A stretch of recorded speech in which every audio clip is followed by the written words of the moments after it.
Homelessness is horrific. To walk the streets and be so alone, for mothers to grab their kids and pull them away from you when you're walking by, just imagine what that does to your sense of dignity and self-worth. It puts you in a terrible space. So just imagine how hard it is to come out of that. Due to the pandemic, there's been an uptick in homelessness. People are losing their jobs. People are more engaged in addictive behaviors. I think alcohol use is up 50%, cannabis use is up 40%. Mental health challenges are up like 30%. The isolation that's occurring is really impacting people relationally. And that plays out over the long haul and leading into homelessness. I never thought I would be on the street, but there I was. Addiction is hard to understand, I get that, and people that don't understand alcoholism and drug addiction, I know a lot of people look at it as just lazy bums having fun. No, it's not fun, it's treacherous. This time last year, I was on the streets. I had finished up a 5-month sober bit and I relapsed. I left my sober house, I went back to the streets and drank daily from sunrise to sunset for 21 months and ate seldom, maybe a half a banana a day, and I survived on booze. Life on the street for me has been having to find somewhere private and bury my poop. Sorry to be graphic. Because there's no public restrooms, I can count them on one hand in this town. I've lived several months in the same clothing. I like to stay clean. That means taking a hobo bath in a public restroom. So bathing, using the bathroom is next to impossible. That's one difficulty. The sleeping part is miserable. I have slept under people's decks or underneath their vehicles. I've slept in doorways. Cardboard is what I use for a cushion. Or I've slept in the bushes behind Fred Meyer. You try to sleep in a library, which you'll get in trouble for, or you try to sleep on a bus, and then you walk all night, and especially in the wintertime, you have to walk to stay warm. So what happens is you don't sleep.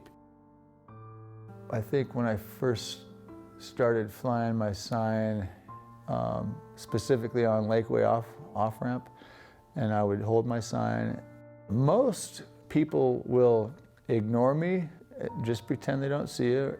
Probably only once every few days will somebody angrily, shake their fist at me and go get a job, you bum. At first it's humiliating, but then it's not. Just like digging in a garbage can for food, I don't care. And if I'm hungry, that's what I'll do. But I couldn't have imagined 20 years ago doing that. 20, 25 years ago, I was the guy that was shaking my fist at people and calling people bum.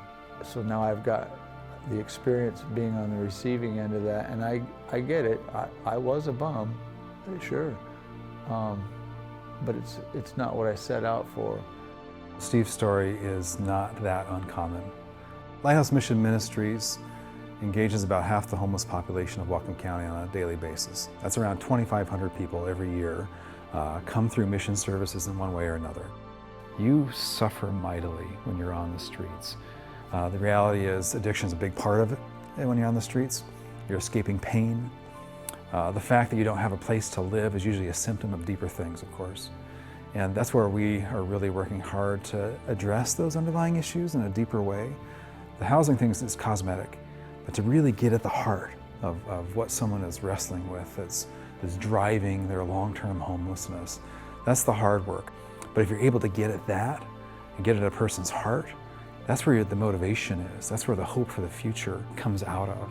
And they're on that trajectory of a transformed life. You're dealing with the spiritual aspects of what it means to be a human being. You're dealing with what it means to engage this world with the gifts that God's put in you to do with this life.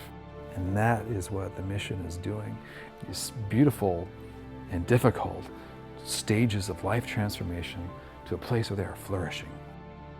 To the staff and to the supporters of the mission, it sounds trite, but I do owe them my life because I've been offered a place where I can practice daily giving my whole life to God. The hearts become soft. That's you can't buy that. You can't do enough push-ups to make a soft heart. So it takes time and prayer, and it takes money to keep the lights on.